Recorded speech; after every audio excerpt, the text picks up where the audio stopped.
Assalamualaikum warahmatullahi wabarakatuh. Banyak sekali pertanyaan jamaah, Ustadz kasih kami channel untuk kajian anak-anak muda. Di antara anak muda berasal dari Aceh, luar biasa, channelnya Maulizul Akbar Nak. Tonton, subscribe, like, share, komen. Assalamualaikum warahmatullahi wabarakatuh.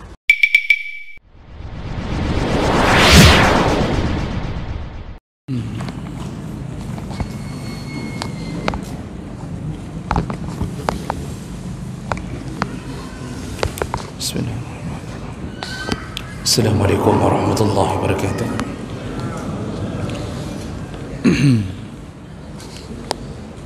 Innal hamdalillah nasta'inuhu wa nastaghfiruh wa na'udzu bihi min shururi anfusina wa min sayyiati a'malina may yahdihillahu fala mudilla lahu wa may yudlil fala hadiya lahu. Asyhadu an la ilaha illallah wahdahu la syarika lahu wa asyhadu anna Muhammadan 'abduhu wa rasuluhul karim. Allahumma salli wa sallim ala nabiyyina al-Mustafa Muhammadin wa ala alihi wa ashabihi ajma'in. Amma ba'd. Rabbi shrah li sadri wa yassir li amri wahlul 'uqdatam min lisani yafqahu qawli. Segala puji bagi Allah, kemudian salawat dan salam kepada Rasulullah, kepada keluarga dan seluruh sahabat-sahabatnya. Jamaah Maghrib dan Isya yang Allah muliakan insyaAllah, kita akan lanjutkan pembahasan tentang adab-adab ketika mencari rezeki, dan ini menjadi pembahasan terakhir dalam judul ini. Sudah lama kita membahas tentang perkara-perkara yang berhubungan dengan rezeki, dan itu semuanya menunjukkan bahawa begitu pentingnya memahami seputar masalah rahasia rezeki, sehingga kita tidak merasa bahawa kitalah yang mencari rezeki, tapi Allah lah yang memberinya. Baik, di pertemuan yang lalu kita sudah bahas bahawa di antara adab mencari rezeki adalah janganlah menolak tawaran ketika ada suatu pintu rezeki yang ditawarkan. Jadi jangan buang yang kecil demi mengharapkan yang besar. Apapun yang ada, lakukanlah dulu, kecuali dia ada unsur-unsur maksiat di dalam pintu rezeki tersebut, maka barulah kita keluar dan mencari tempat yang halal. Ataupun ada tawaran yang lebih baik menurut keadaan hidup kita. Tidak mengapa seseorang berpindah dari satu tempat ke tempat yang lain selama kedua-duanya adalah halal. Baik, yang terakhir adab mencari rezeki yaitu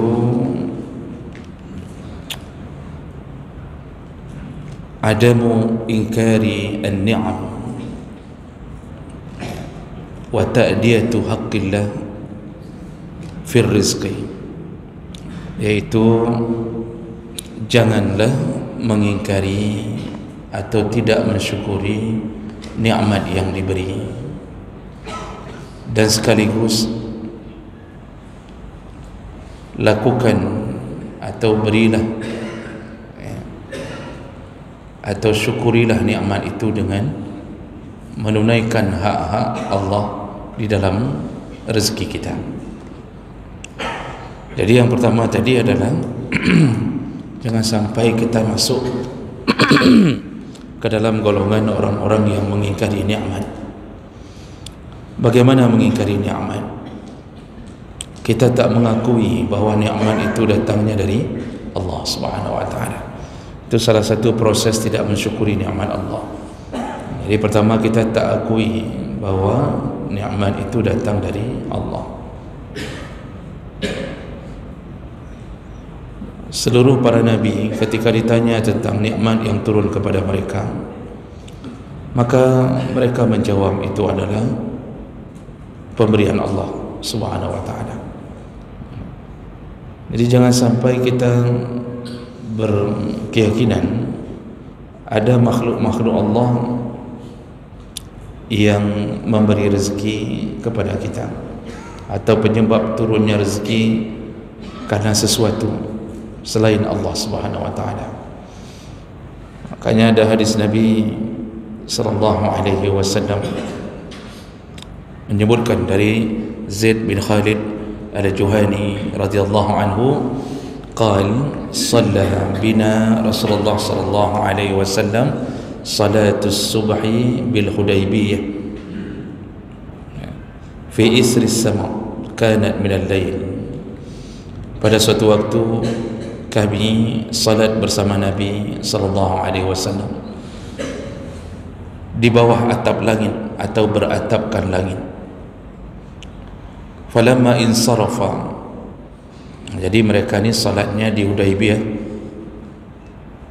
dan mereka langsung salat bukan di dalam bangunan tetapi di tengah-tengah padang pasir beratapkan langit. Lalu kemudian ketika selesai salat, aqbala 'ala an-nas, Rasulullah menghadapkan wajahnya kepada para sahabat. Faqal, lalu Rasulullah berkata, hal tadruna maza qala rabbukum, kalian tahu apa yang telah disebutkan oleh Tuhan kalian atau oleh Allah Subhanahu wa taala? Ya, tentu Nabi menanyakan itu untuk memancing perhatian. Qalu Allah wa rasuluhu a'lam, hanya Allah dan Rasul yang mengetahuinya, kata para sahabat. Jadi mereka tahu bahwa Nabi bertanya, ingin memberitahu sesuatu. Lalu Rasulullah berkata,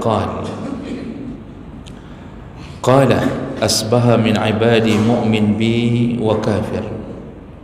Jadi Nabi mengatakan bahwa Allah berkata, ada di antara hamba-Ku yang mukmin kepada Aku atau beriman kepada Aku, dan ada yang kafir, artinya kufur kepada Aku. Fa amma man qala mutirna bi fadlillah wa rahmatihi fazalika mu'minun bi wa kafirun bil kawakib. Jadi Allah menjelaskan hamba-Ku yang beriman kepada Aku adalah ketika mereka diturunkan hujan, maka mereka berkata bahwa turunnya hujan ini bi fadlillah wa rahmatihi, ini turun dengan rahmat, anugerah dan rahmat Allah Subhanahu wa taala. Ya, jadi langsung mereka mengatakan bahwa ini turun hujan karena Allah yang menurunkan. Fazalika mu'minun bi, itulah orang-orang yang beriman kepada Aku, wa kafirun bil kawakib, dan mereka kufur kepada bintang-bintang. Wa amma man qala mutirna bi naw'i kaza wa kaza fazalika kafirun bi mu'minun bil kawakib. Sedangkan ada sebahagian hamba-Ku ketika turunnya hujan, mereka berkata yang menurunkan hujan adalah bintang-bintang, artinya terjadi karena gugusan bintang-bintang, dan mereka telah kafir kepada Aku dan beriman kepada bintang-bintang. Jadi ini Bapak Ibu yang Allah muliakan, Allah mengingatkan kita bahwa sadari betul, syukurilah dengan salah satu niat dan ucapan yang baik kepada Allah, bahwa ketika diturunkan sesuatu apapun bentuk rezekinya, maka itu datangnya dari Allah Subhanahu wa taala. Jadi jangan percaya dengan apa yang dilakukan oleh orang-orang yang punya kesyirikan. Jadi itu tidak betul kalau ada yang mengakui bahwa hujan bisa ditahan, kemudian hujan bisa diturunkan dengan alat semangkok ada mangkok dari emas, yang mangkok yang dari logam itu, dari tembaga entah. Lalu diketuk-ketuk, lalu dia keliling-keliling lapangan, ya. Lalu dia angkat tangannya, lalu dia meminta-minta. Itu semua adalah kesyirikan. Dan yang mengundangnya pun ke Aceh pun adalah orang-orang yang bodoh, orang-orang yang punya sifat kesyirikan, ya. Jadi itu semua tak benar. Itu salah satu bentuk rezeki, iaitu hujan.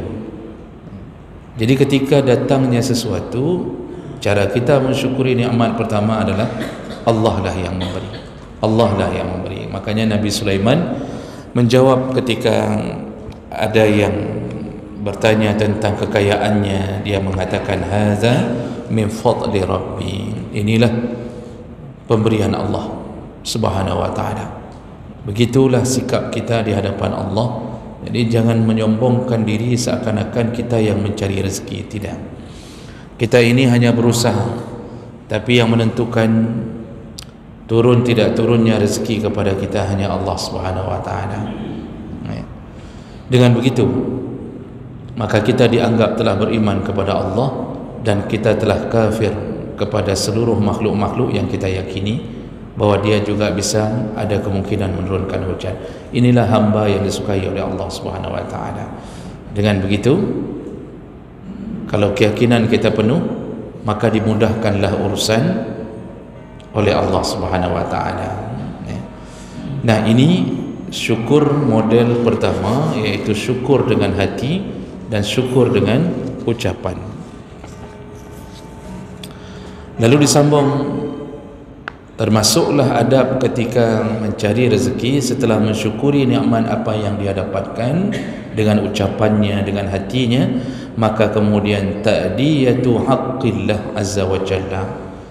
Cara kedua mensyukuri nikmat Allah yang diberi kepada kita adalah tunaikanlah hak-hak Allah. Hak Allah itu ada dua model. Ada yang diperintahkan berbentuk wajib, ada yang diperintahkan berbentuk sunnah, anjuran. Perintah berbentuk wajib iaitu tunaikanlah zakat kalau rezeki kita berbentuk harta. Dan ini salah satu yang tak boleh diingkari dan tak boleh tidak dilaksanakan. Allah Subhanahu wa taala menyebutkan wa fi amwalihim haqqum ma'lum lis-sa'ili wal mahrum. Di dalam harta-harta mereka itu, artinya yang kuberi, kata Allah, ada hak-hak yang telah ditentukan oleh Allah. Apa salah satu haknya? Adalah zakat. Wajib. Jadi zakat itu tak boleh nego-nego. Kalau seseorang diberi rezeki oleh Allah, disimpannya hartanya sedikit-sedikit, dibelinya emas, ternyata emasnya sudah beberapa tahun mencapai 85 gram.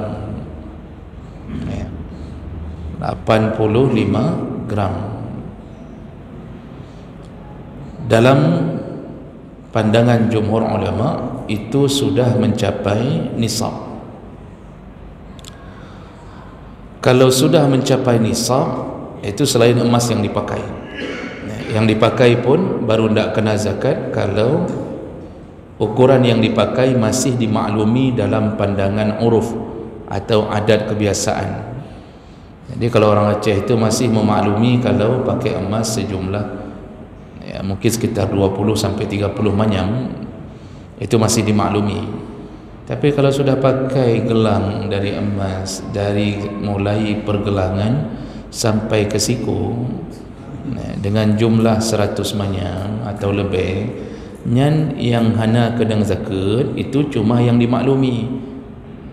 Ya, maksimal 30 manyam lah yang tidak dimaklumi. Selebihnya 70 manyam tu yang sampai ke siku tu, itu tetap kedang zakat. Itu dari tangan sampai ke siku, wuduk bukan emas. Wuduk yang disuruh dari tangan sampai ke siku, bukan disuruh pakai emas. Jadi bani fikir bahawa you pakai emas dari Allah dari tangan sampai ke siku, tak ada.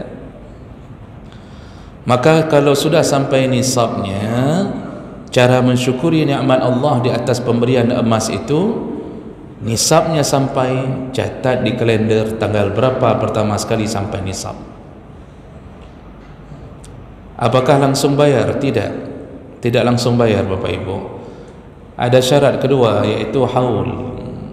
Syarat kedua haul, menunggu setahun. Yang ditunggu apanya? Yang ditunggu adalah ulang tahun nisabnya. Diingat baik-baik, yang ditunggu adalah ulang tahun nisabnya. Jadi misal seorang perempuan, dia sudah punya emas sekitar 50 manyam misalnya. Bukan 50 manyam, 50 gram. Tadi gram ya, yang 85 itu bukan 85 manyam, 85 gram misalnya. Karena satu manyam itu 3 gram. Jadi dia sudah punya emas 50 manyam. Masya Allah, tapi mungkin manyam nyasang ilakim kawilain dan jadi dia punya emas sekitar 50 gram. Jadi sedangkan nisab ambang batasnya adalah 85 gram. Itu belum kena nisab. Nah, rupanya pada suatu hari suaminya ingin memberi kejutan kepadanya. Nah, suami kalau cinta isteri, mak sebentar-bentar kasih emas ke isteri.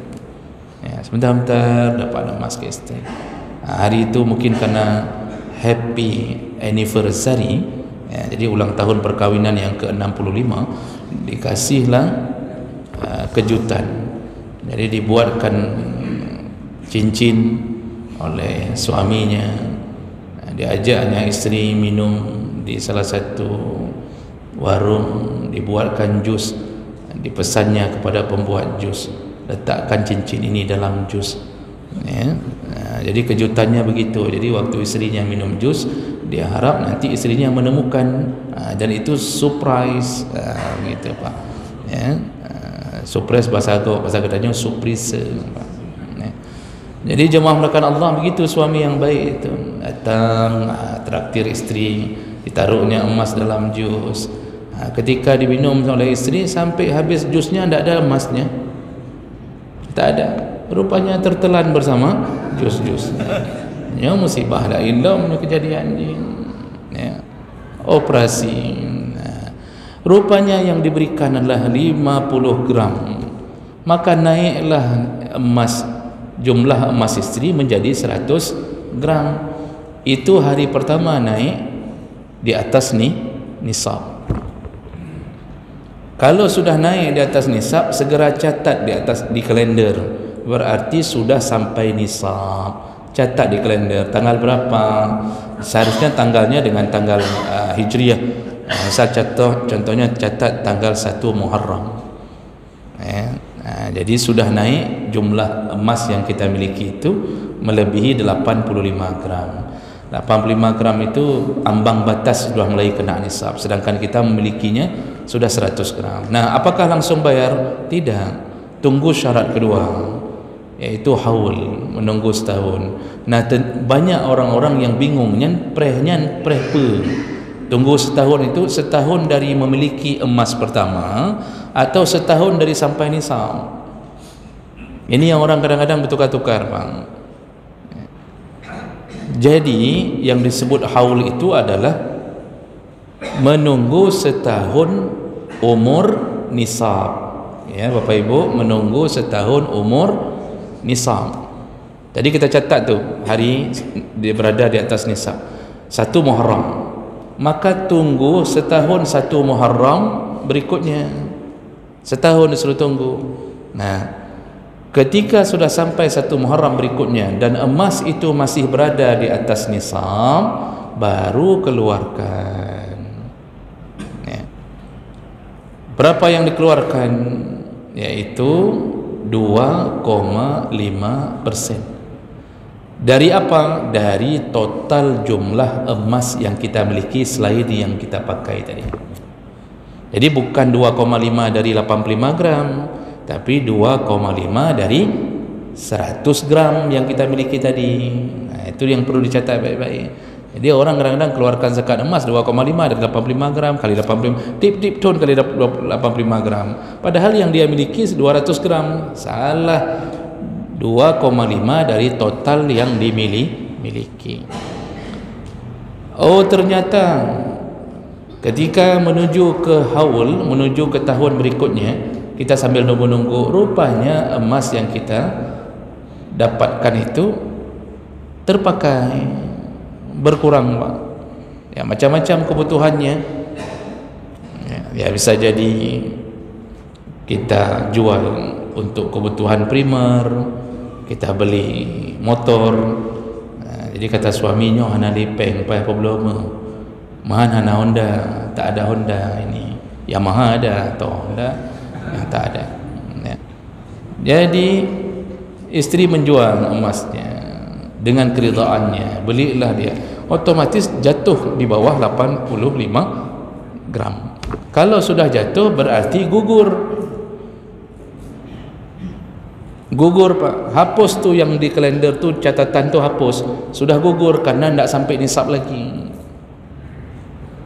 Kecuali dipinjam sebentar, ini memang sudah beli permanen, jumlah yang kita punya itu jatuh di bawah 85 gram, berarti gugur, tidak sampai lagi 85 gram. Atau tidak mesti beli motor, kita punya kebutuhan sendiri, Pak. Atau anak kita butuh bayar SPP, tidak cukup kita jual lah emas. Macam-macam lah kejadiannya. Kalau sudah jatuh di bawah nisab, maka gugurlah kewajiban itu. Jadi kapan catat lagi? Ketika suami menambahi emas itu lagi. Kali ini tidak ditaruh dalam jus lagi, ditaruh dalam mie goreng. Karena pengalaman bunuh keteun tiga, mungkin berharap kalau dalam mie goreng tidak teun, rupanya mie gorengnya habis, emasnya tak ditemukan. Operasi lagi kali keduanya, contoh jadi. Jadi jemaah melakukan Allah, yang perlu kita fahami apa? Kita yang membayar zakat, itulah orang-orang yang mensyukuri nikmat Allah Subhanahu wa taala. Dan Allah akan memberikan pahala untuknya itu dengan pahala yang luar biasa besarnya. Karena zakat wajib. Zakat lebih besar pahalanya dari seluruh jumlah sedekah-sedekah sunnah. Jadi jangan kira bahawa sedekah-sedekah sunnah, sedekah-sedekah anjuran, wakaf, hibah, macam-macam, itu bisa mengalahkan pahala zakat. Tidak, Pak. Tidak ada amalan sunnah yang bisa mengalahkan pahala wajib. Tidak ada. Yang bisa memasukkan kita ke surga kalau bagus kita lakukan adalah amalan wajib. Jadi jangan sampai kita mendahulukan yang sunnah. Sedekah banyak, zakat tak bayar, nyan bangai. Sedekah di mana-mana, sedekah mana-mana, zakat hana bayar. Padahal zakat wajib. Itu sama seperti orang umrah berulang-ulang tapi hutang tak bayar. Maka jangan sampai merasa bahawa mencoba-coba menghindari zakat, ya. Karena kalau kita pahami tentang kenapa Allah mewajibkan sesuatu, itu dengan rahman Allah. Allah ingin hamba ini masuk surga dengan taat kepadanya. Dan wajib taat itu kan pada yang wajib, Pak. Yang sunnah itu anjuran, itu iman yang bicara. Tapi kalau yang wajib itu tidak ada cerita. Kita ini dipecat dari kantor gara-gara tidak melakukan yang wajib atau tidak melakukan yang sunnah. Yang wajib masuk dari jam 7 sampai jam 4. Contoh, wajib ngajar, rupanya tak ngajar-ngajar di jam yang wajib, dipecat, Pak. Tapi kalau disuruh buat selain yang wajib, disuruh tanam bunga di sekitaran kantor, kemudian hana ada pebut pi hana dipecat. Paling cuma diingatkan, kemudian dinasihati. Tapi kalau yang wajib dipecat. Makanya Allah marah sekali kalau pada orang yang tak bayar zakat. Apa resiko orang tak bayar zakat?